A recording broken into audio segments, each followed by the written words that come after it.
This past week, Image released issue 2 of its limited Cobra Commander series.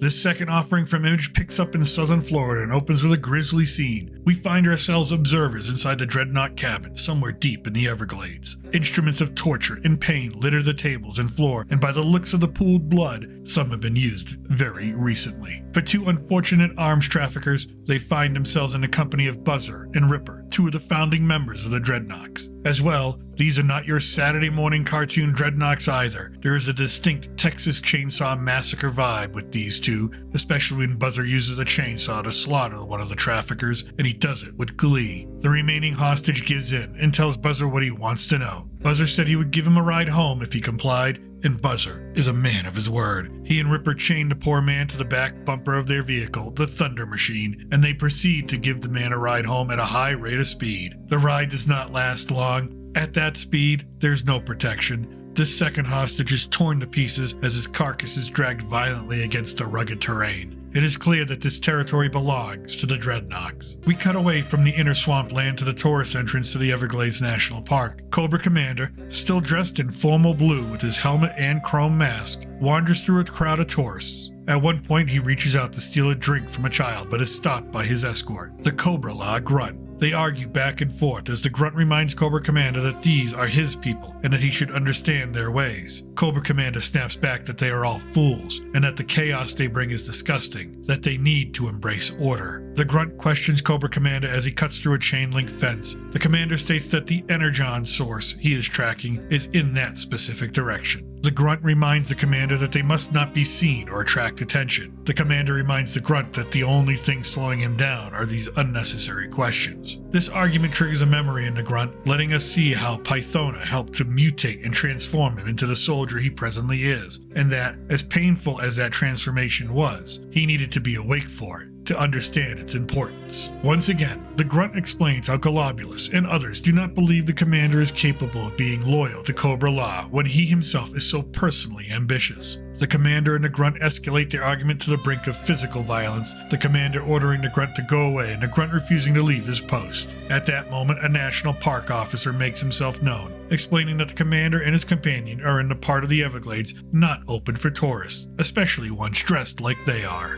He asks for identification. He gets no response. Instead, the commander and the grunt continue to banter back and forth about the surface world and their roles. The officer draws his weapon and demands identification and that the commander remove his mask. The commander orders the grunt to do what he was instructed to do: protect him. The grunt is immune to bullets, taking multiple shots in the chest as he approaches the officer. With one swift and brutal smash of his own forehead against the officer's, he eliminates that threat. In the meantime, the commander used that distraction to wander off and ditch his troublesome escort. The commander, now pleased to be alone and at peace, continues to hunt for the Energon source. He comes across the Dreadnok cabin, enters, and is unfazed by the horrors that hang from the ceiling, unaffected by the grotesque decor, as he is singularly focused. He sees that his Energon source is not in the cabin and leaves, and as he exits, Ripper and Buzzer return in the Thunder Machine. Ripper threatens Cobra Commander and demands he pay the toll for being in their territory. The commander calmly pulls a weapon and starts to fire at the Dreadnoks. The Dreadnoks believe they can easily defeat the commander, but the commander states the obvious. Like everyone else,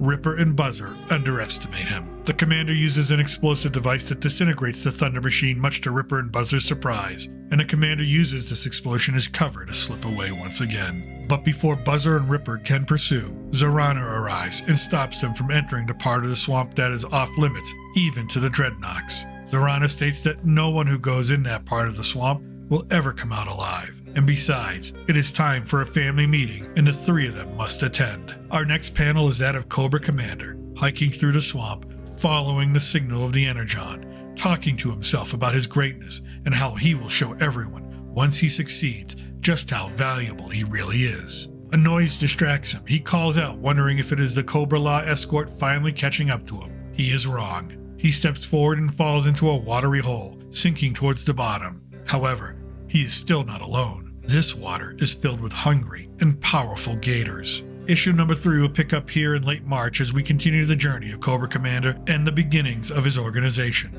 Thanks for watching, and click on the playlist here for more comic book fun as well as my review of Madam Web. Until next time, Salud and Huevo.